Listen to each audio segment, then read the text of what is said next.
there's a few more back there if we need to, if there's anybody who didn't get one. We got a few more. And anyway, my name is Dave Pomeroy, and welcome to the local 257 rehearsal hall, the George Cooper Hall. He was president here for about 38 years, and man, I've heard some good George Cooper stories over the last couple of years. It's always interesting. This is the first event of its kind that we've done. I think I recognize a lot of you folks out here, and it's great to see you here.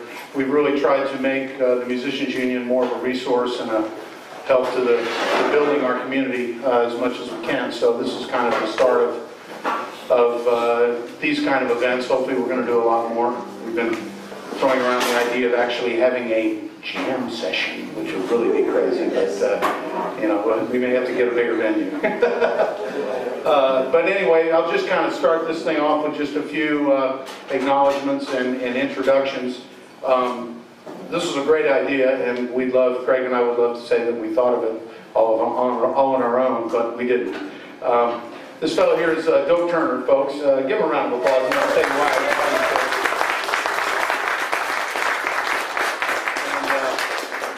Doka has a couple of ventures since he's moved to Nashville. I first met him a few years ago, kind of through, I think, the auspices of NSAI. And those of you who are songwriters, you should definitely check that out because they really offer a lot of great services for songwriters and people who are trying to learn what's going on here in Nashville. And Doka and his partner Will came to us a while ago with another venture of theirs called MusicStartsHere. And you can go to that website and you'll see some interviews with lots of folks from the music business, kind of giving you sort of some shortcuts. There's some rather long clips of me talking endlessly. There's one that I love the title. It's Dave Pomeroy on what to do and not to do. You know, I figured I really should have gone a little broader with the topic, maybe, but it's about 10 minutes worth of that, and eventually I answer the question. So, at the risk of going on too long, I want to thank Doka very much and Will as well, for what they do. Also, the Nashville News is Doka's newsletter. They maybe have gotten quite a few of you here, and we appreciate the concept of friends don't let friends play to an empty room. So. You got it. Doka, you want to say a few words just to kind of tell us what's going on with this giveaway and all this? You want to? Sure. Hey, first of all, I just want to say thanks. If you do events, you never know if 3 people are going to come, or however. It's great to have everyone here. I really appreciate you coming out. Just saying some more about my kids earlier tonight. But just thanks, and to Dave and Craig. Will came up with this idea because of our site, Music Starts Here, which we have hit writers, publishers, musicians, people like that. Luis, that's around here somewhere. Luis is on there. And just to give you what to do and what not to do. It's a GPS for the music business, especially for the people that are new to town. I've been blessed. I moved here 8 years ago. I was blessed for people helping me out. But Will and I came up with this concept. Went to the Chamber of Commerce. Well, Will can tell us the story better, but Will met with the Chamber of Commerce and said, there's nothing on your site. I'm new to town. I don't know where to go, what to do. So they said, would y'all champion this? So we have. So go to the site, MusicStartsHere.org. And also my Nashville News, if you don't get it, see me afterwards. It's an email sent out to about 5,000 people. It's a listing of who's playing where in Nashville with the songwriters and other music events. Awesome. Yeah, and also tonight we're going to do a drawing. We asked you to put your name in here, and it's for the Rock and Load show. Dan, tell in 15 seconds what Rock and Load University is about. Oh, give him 30. Give him 30. We're doing drawings in a little while. Probably worse than David, so I don't. Do your best. All right. Anyway, Rock and Load University is a event coming up next Saturday, the 18th. The Rock and Roll University is a way for us to mentor individuals who want to get involved with music, but it's all aspects of music. It's writers, it's riggers, we've got Crew One coming who does the KISS tour, Bon Jovi. We've got Jay Frank, who's the vice president of CMT. We've got Chaz Sanford as writers who wrote, Missing You for John Waite, and we got Stan Webb who wrote On From the Country. We've got Carmine Appice from Ozzy Osbourne, and Craig, Ozzy.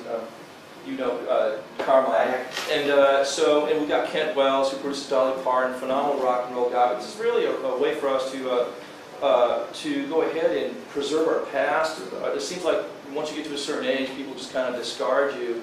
But from my perspective, it's that mentorship that really needs to be passed on to the younger fellas who are coming up, who happen to love Led Zeppelin, Bad Company, and all the, a lot of great rock and roll anyway. So, and then we'll have an opportunity for folks that are new riders to come up during the dinner hour. We're providing dinner, we're providing lunch. We're going to invite riders to come up and do a song or two. We've got Greg Barndale coming up. We've got other folks riding too. Then we actually do the Rock and Load show for folks. We're doing Carmine and Kent and Dwayne Hitchens. Do You Think I'm Sexy, and Rod Stewart and all these fellows to come and play and we'll jam. So we're going to be giving out some scholarships, full-day scholarships, evening scholarships. You can go to www.rockandloadmusic.com or just go to Music Starts Here. You'll get there. That's probably the best place to go. And because I'm really so proud of Will and Doka with what they're doing. We're basically doing the same thing, and that's why we've all partnered together, because we really want to create a platform for folks to be able to go. I mean, where can you go? People just, come to town and just search for year after year after year and spending tens of thousands, if not more than that, trying to find a place. So make somebody happy. Did everybody fill one out? The new guys that came in, did you guys fill out? Your names and everything, guys. All you young fellas come in here. Yeah, fill out your names. Well, we'll be doing more later, so I'll get there. Yeah, and we'll, at some point we'll stretch our legs and we can get some of that going too. Yeah. Thank you, Dan. Appreciate it. Thank you, Daniel. We'll wait a second, right? All right. Well.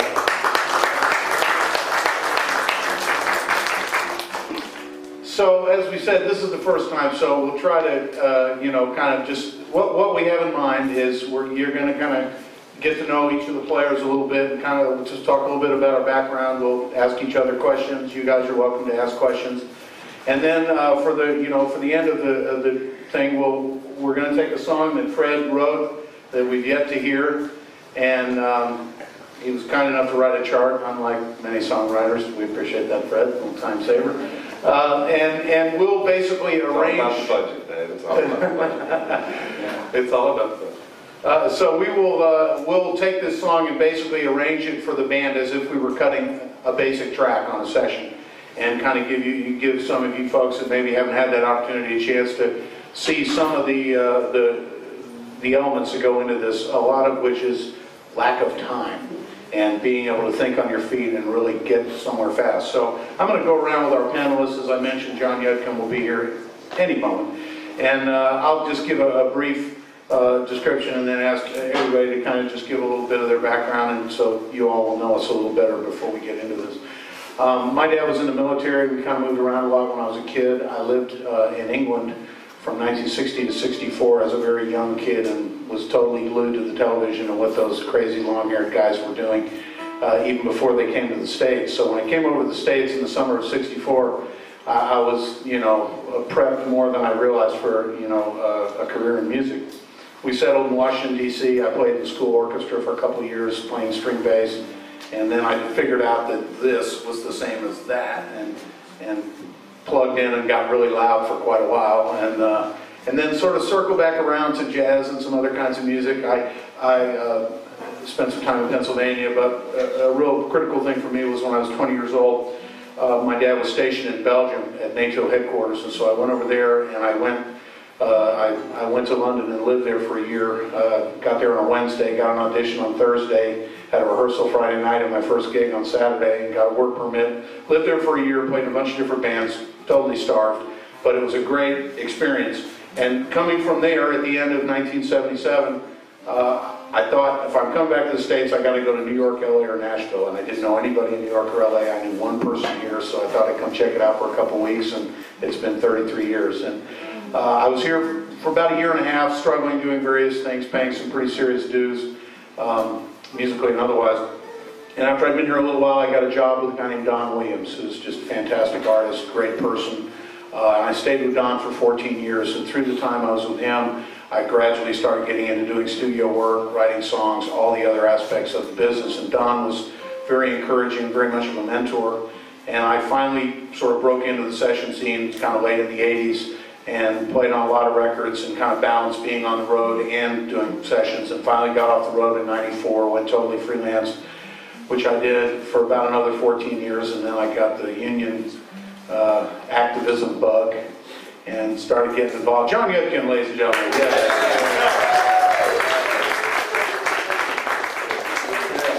And so that's pretty much how I got here, and I'm really glad that you all are here.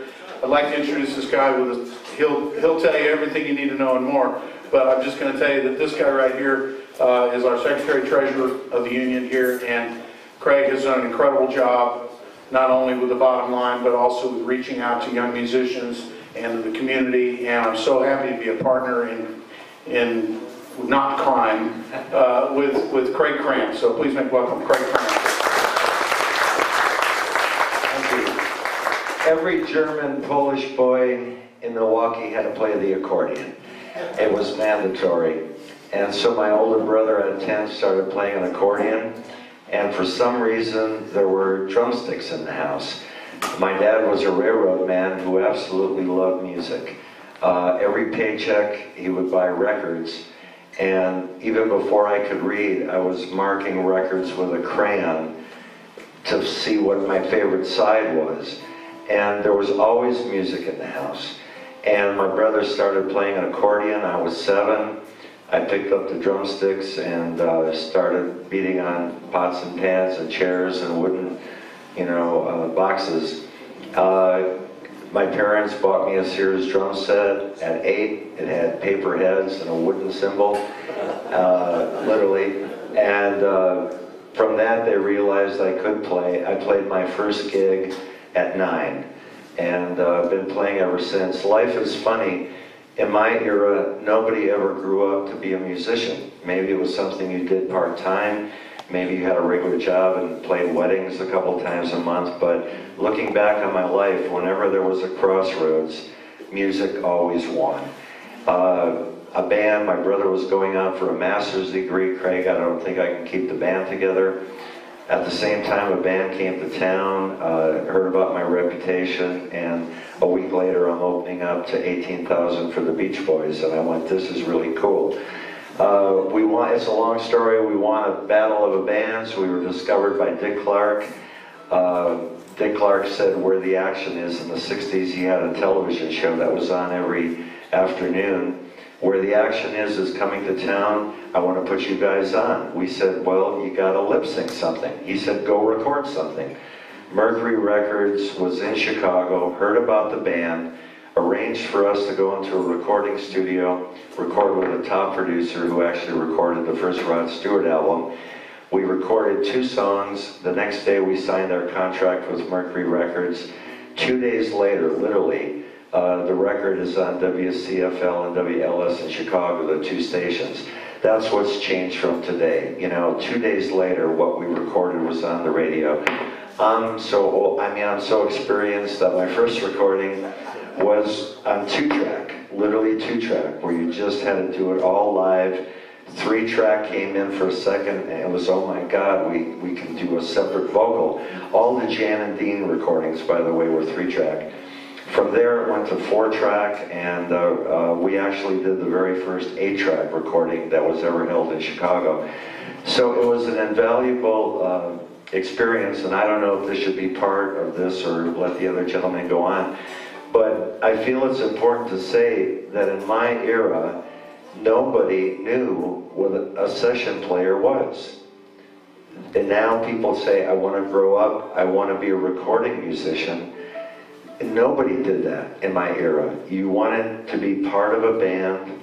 Hopefully your band was good enough to get a record. And from there, that allowed you to go into the studio.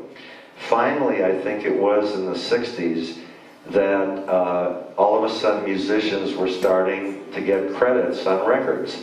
And all of a sudden I'm starting to read album credits and, oh, Hal Blaine played drums on this one. Oh, Hal Blaine played drums on this one too. Larry Knechtel's played bass. So finally, the light bulb was going on. Wait a minute, there's actually some guys who seem to be making a lot of records. And so that was a brand new concept. As part of a session, man, sometimes you get credit and sometimes you don't. We've all done tons of records where people have no idea that it's us. I'm the drummer, for example, on the Churches Under the Milky Way. I'm credited. The drummer and the band, they were not secure enough to let the public know that another person is coming in. So part of being a session man, I guess, a friend of mine said it best about Hal Blaine, who's probably the most recorded drummer in history. He said, I was totally shocked when I found out that Hal Blaine was 20 of my favorite drummers. So that kind of sums it up. So it's been a wonderful career. I love being in the studio and being part of the process. With Dave now, we're here at the Union, and I feel we've made a lot of positive changes. We're still doing sessions. We're being prudent about it. Yes. And I guess on to the next, but Income enhancement. Okay. Yeah, that's awesome. Great Kramps, everybody.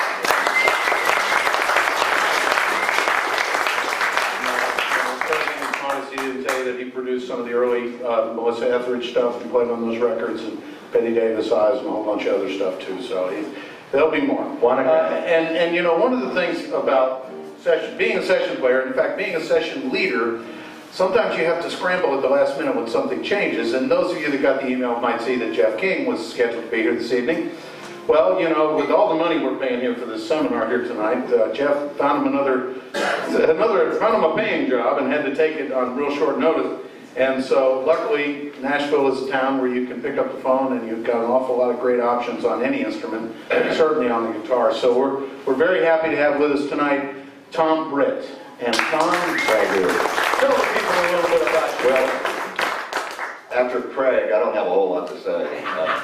I was a much more humble beginnings. I was born in a manger in Iowa. I don't know, just, you know, you guys just gave me my 25-year pin. Yeah. So I've been here I've been in the Union for, I figured 37 years, actually. So, you know, we're catching I joined in Indiana. And then John walked in here, and John and I played with Leon Russell. How old were we? 1981, dude. Wow. So I just played with a bunch of people and recorded on a bunch of records here in town. I'm in Vince Gill's band right now, playing guitar with him. I've been in his band for 13 years. Played on some of his records, some of Amy Grant's records, some of Patty Loveless records, Willie Nelson, Leon, just a bunch of people. That's what I do. That's it. That's all I know. John. All right. Tom Britt.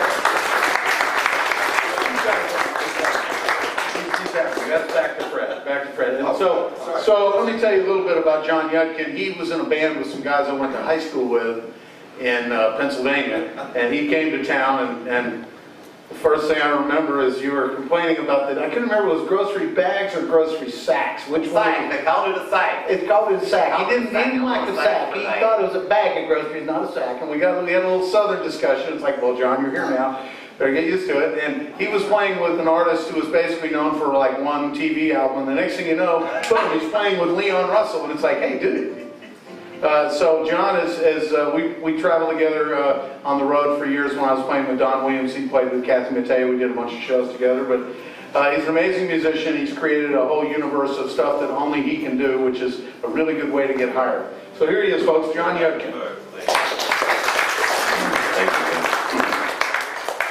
Please forgive my tardiness. I was unavoidably detained.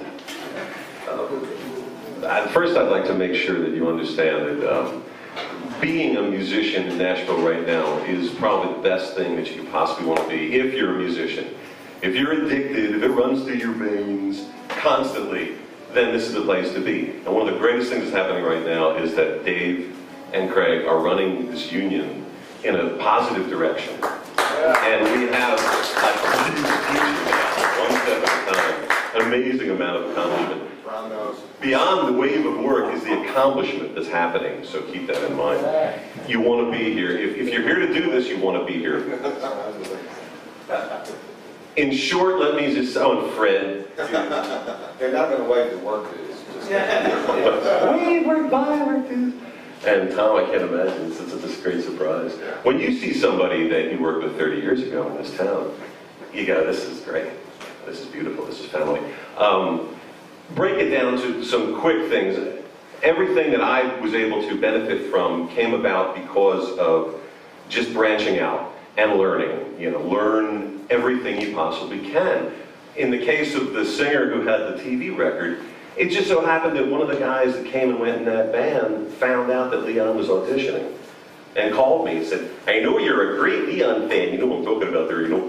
And I got on the phone and it was like there was no chance in the world of that happening had I not been in that particular time. And then I get to meet, you know, Tom and Brother Bob, and what an amazing crew. Juke Logan, I still think of Juke Logan, the harmonica player. I hope so. But meeting people, being here, staying here, people want to believe that you're going to stay. You know, when you have a choice of 15 people to call for a session, you go, Dave Pomeroy. You know, and you go, he's here, he's always going to be here, and you love being with this person. And that's always a push to call somebody. And you want to be here doing this. And then you have the incredible, you know, let's talk about songwriting, Fred. You know, it's, where else could you do this? Could you possibly do this? But learning everything you possibly can learn to be of maximum value to whoever you're going to work for in this town is it. You don't want to go in a situation ever and somebody say, are you hip to Lithuanian dance music? And you go, yeah, sure. You know, even if you have to go have a quick look on Google to find out what it is. But find out what it is and never say no. Because it's all the opportunities that happen here. I can't talk it up enough. I'm rather bubbly, I think. Fred? Yes, John.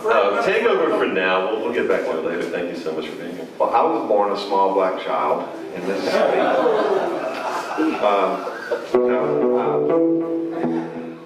I grew up in Mississippi, and I got into studio work as a tape editor. I was always kind of a solderhead, gear queer kind of guy, and so I went to Malaco, and we had won a battle of the bands and got some free studio time, and they liked the way I played, but I was going to be third chair. Back in that time, at that time, everybody had their own rhythm section at the studio, at least outside of Nashville, and got a gig as a tape editor, and was third chair guitar, and then the first chair guitar player started his own studio, so the second chair guy was from Shreveport, and he couldn't make it all the time, so then I kind of got the gig, and sometimes, and wound up playing on Dorothy Moore's album, Misty Blue, and then Ring My Bell for Anita Ward, and started writing songs with Carson Whitsitt, and for Dorothy's album, actually, and wound up writing a song that became a hit a couple of 3 years later for me when I moved to LA, called Violent Me, and after about 3 years of fighting the beast in LA, all my friends were moving here from Jackson and from Atlanta. I'd worked with Paul Davis a little bit, and so I said, well, hell, I'm moving to Nashville, and I got here, and it was great. It's a great musician community. It's a great songwriting community. I guess we've got enough songwriters to keep Pizza Hut and delivery boys for a long time. You know, times are really difficult right now on the songwriting and publishing side as well as the record side, so it's great that Dave and Craig have taken up the mantle of making the union stronger, and thanks to Doka for reaching out to you so that we can all kind of get to know each other a little bit and create a little stronger bond so that the blood that runs through the veins goes through more of them before it gets used up. So I'm thrilled to be here, and I hope this works. Hope you learned something. Yeah, well, it does go without saying that you know, one of the greatest things that John's touched on, and Fred is going to demonstrate for real, is that, you know, this town revolves around songs and songwriters in a way that probably the only parallel would be Tin Pan Alley in New York, and, you know, maybe the 20s and 30s, or perhaps Paris sometimes in the 1930s with the art community. It's really amazing, and you can almost take it for granted, but then that song comes along and slaps you in the face and just makes you realize, wow, this is what I came here for, even though, like Craig, I just wanted to be in a band that people liked. I really never thought about, wow, I could do this, I could do that. I never thought about those options. One acknowledgement I did want to make before I go any further. We have a distinguished guest with us this evening. I'm very excited to have him here. He called me this morning. He's passing through Nashville. This man was the president of the British Musicians Union for 32 years, and also a board member of the International Musicians Union, which is called FIM. And he's passing through Nashville on his way to Texas to do a jazz gig. So here from Birmingham, England is John Patrick. John, please.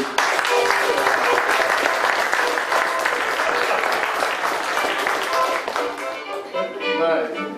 And so we're very tickled. Yeah, we're very tickled to have you here, John, and I'm glad you called us today. You picked a good day.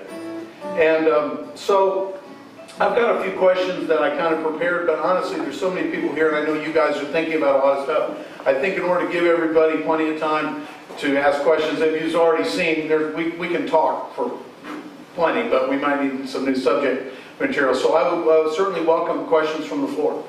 Anybody?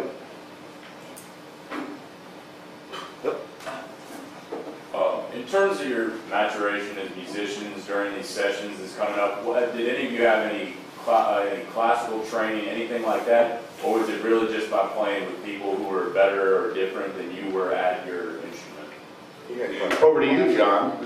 Education is a beautiful thing. If you can have even the smallest amount of classical education, can you read music? If you can't read music, you might want to learn about it. John Hartford learned how to read when he was 50 years old. He said, I'm going to get a book and learn. And he learned. Next thing you know, stacks manuscripts. But I mean, look at this.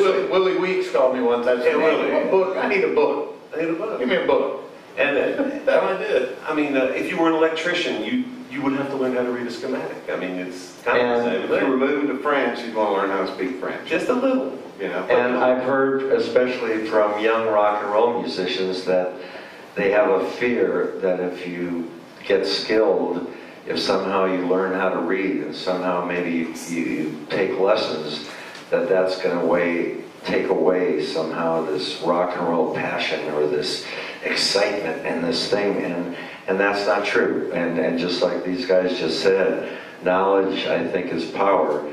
And I played drums for about, I think, 6 years before I actually took lessons. And thank God I hadn't developed too many bad habits and learned how to read. And I think when I was 18 or 19, I probably could have sight read anything, like with the Tonight Show band. But reading is like, it's not like riding a bicycle. It does go away. You have to continue to do that.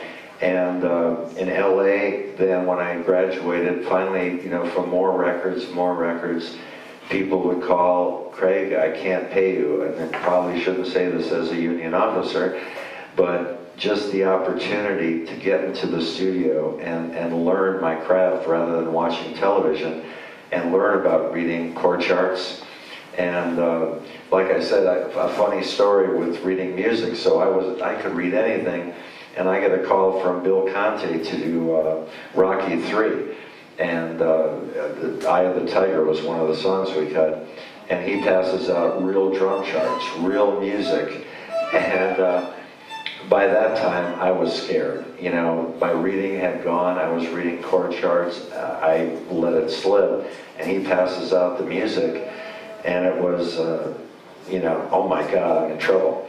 And, as John said, you can't admit that you're a session guy. And he said, well, let's gather around the keyboard, and Ian Underwood will play the track for us. And I'm going, Kramps, you got pretty good ears. Maybe you can memorize this shit. And so we gather around Ian, and I still feel like I'm in trouble. And right after Ian finishes, he goes, Craig, do you know why you're here? And I go, not really. And he said, because Sly and I, for this movie, want authentic rock and roll drums. So just use this as a guide and play whatever you want. And it was like, thank God. So, and then coming to Nashville, of course, it was the number charts, and we have some extra copies. We'll pass out that. And I've watched LA musicians especially come here and go, what are these hillbillies doing with numbers? I'm not going to learn that. And then I'm on a session with a brilliant keyboard player who can sight read anything. And all of a sudden the singer goes, it's too low, I want to take it up a key. Everybody who knows how to read numbers goes, okay, 1, 2, count it off. And meanwhile, my friend is having to write, try to transpose it. So knowledge, a little long-winded, sorry. But anyway, knowledge is power. You can't learn too much, and it's not going to take away your soul. It's going to actually add to it. Well, you know, and I think the only thing I would say is that I strayed away from the world of notation pretty far, and I haven't really ever made it all the way back. But for me personally, I always felt like the most important thing was to get with people that were better than you. Where you go, hey man, what are you doing right? What is that? And being willing to embarrass yourself and go, man, I'm sorry, I can't hear the bottom note in that chord. What's that? And being willing to do that, and knowing also that you have to pick your spots. Sometimes you just have to figure it out and you don't say anything because you're the new guy and you don't want to be the big red flag of like, gee, he doesn't know what that thing is. And it's like, I do not play guitar. I've been a bass player all my life. But I can look at a guitar player and get a real good idea of what they're doing, a combination of hearing and looking. And when you're behind somebody, you learn things like, well, if they're going to crank that they might be going to a D chord if they're going to get that thumb up there. And just, some of it's like folk knowledge, but it's really learning from getting in positions to work with people who are either more experienced, better, or just, more experienced in that particular thing. And learning how to ask questions without seeming like you don't know what you're doing. There's never a stupid question. Yeah. Okay, another question? Yeah. Correct me if I'm wrong, but the impression I had was that everybody started out as live touring musicians before going into session work. Is that pretty much the typical standard? Or? Well, I don't know that many people started out as studio musicians. There are certainly a few, exceptions. I mean, there's a drummer here in town named Shannon Forrest. His dad had a studio, and they did a lot of gospel music out there. And I think Shannon started playing out in the studio from the time he was 10, 11 years old. And for him to get a gig at a gym, at a dance, before you're ever going to get called for a session. So, I mean, it's just kind of logical. I mean, is that pretty much the best way to kind of work your way into that door? Yeah, well, you have to be heard, you have to be seen, and you have to meet people. And all the while, if you're playing live, you're working on your chops. You get the chance to play and work with other people. So anytime you get a chance to play, it's awesome. And make a living. The road is, the meat and potatoes of making a living. Yeah, I mean, one of those. Being a working musician. I mean, working musicians, you got to feel good about You it. go on the road, you got to go. And you go on the road, you meet people. Do sessions, It's just hard. like, you can do anything, it's not, I don't think anymore, it's kind of hard just to do sessions or just to go on the road. And it's changed. The lines are a lot more blurry than they used to be. Yeah. It used to be there was a road band and there was a studio band. They were two completely different things. And I was fortunate to work with an artist who was willing to take a few chances. And the guy who'd been playing bass on the records had been there a long time, and he was a little bit, maybe his attitude had slipped a little bit. And so if they didn't get what they wanted from him, Don knew that he could call me in, and I would I would play anyway, backwards, forwards, upside down. I just was so happy to be there and maybe getting a chance to be on a Don Williams record. And gradually, Don moved towards a place where he kind of merged some of the studio guys with the live band, and that band eventually became the band that made the records. But that was pretty unusual back in the 80s. But now you've got Vince Gill with a huge band of people like Tom, who session players out on the road. Reba has a band basically of session players. And then you've got the other side of the coin where you've got like a Jason Aldean who uses his band on the records. And thank God, guys, I mean, we're sessioned, and maybe we shouldn't say this, but that's fantastic. That It's these healthy, guys, And I think we've all been on both sides of that, and it's really like a hey man, right on, as opposed to hey, where's my gig? You also have to be able to work well with others at all times. You can just have to get along with people. We've seen so many people fall by the wayside over the years just because of their attitude. Yeah, just people skills. They can be great players, but if their attitude sucks. Personal hygiene. Yeah, personal hygiene. No number twos on the bus. Were you going to say something, Frank? Oh, I'm just, it's kind of, there's networking, but if you're a really good player, somebody's going to see you, and they're going to say, hey, you want to Practice. practice. Playing in a cover band, which I never did that much, but I would learn a lot of songs because I was doing solo gigs, just guitar vocal stuff, because it was easier to make more money than having a band. I mean, sometimes you take a band to a gig and you wind up losing $150, especially around here. But you know, I knew, I don't know, 350 songs or something when I was playing restaurants and things like that. You know, you learn all kinds of changes, and then working with someone like Carson Wixit, where he's playing piano like old school piano, and if you don't learn what he knows, then you're not going to be able to play with him because there's just nowhere to play. I mean, he'll change it up, so you start, I mean, I still mess with the same stuff he was doing, we were doing at the University Club at Deposit Guaranty Bank 35 years ago. Work on that stuff all the time. Another question? Don't be shy. Okay. I got a few. Anything about equipment? What's the fastest land animal? Yeah, right. Well, yeah, I was gonna ask, and I'll just kind of throw some questions out, and please, you know, I really want you guys to feel empowered to ask anything, and there are no stupid questions. You know, here's a question. We'll go to the gear thing. You know, how important is gear to what you do? Having the tools to do what you really want to do is probably the most important thing. Now, if you can do your gig with, say, a bass and an SWR head and go direct through a red box so it sounds fuzzy, then great.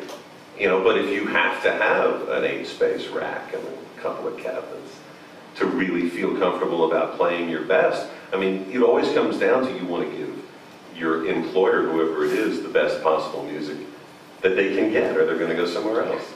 So the gear is, you know, what do you need versus, you know, show and superficial, you know, display, you know. Well, and there is that thing of, you know, if I had a nickel for every time, because I'm known for having quite a few instruments and bringing quite a few. Well, I do, but there are still guys who go, you know, hey, just, you know, bring a bass, man. You know, it's like there's no cartage, you know, just bring a bass. And I'm like, okay. And I never do that because every single time I did and bring one bass, they would always say, hey, you got a fretless? And it's like, well, yeah, I happen to bring 2 basses, actually. And yes, I have a fretless and a fretless bass. I'm so glad you asked. You know, and that's the thing of like, it's only show off if you're doing it to show off. If it's about the music. I mean, I could briefly just sort of give you an idea. I mean, you know, I thought, well, I'll just bring a couple of basses, and then I started thinking, well, so I brought 5. This is kind of, these would be the 5 basses that I would bring to a session on a desert island if there is such a thing. It's essential to me, and that's what counts. But, you know, just for example, you got to have a 5-string bass just because certain kinds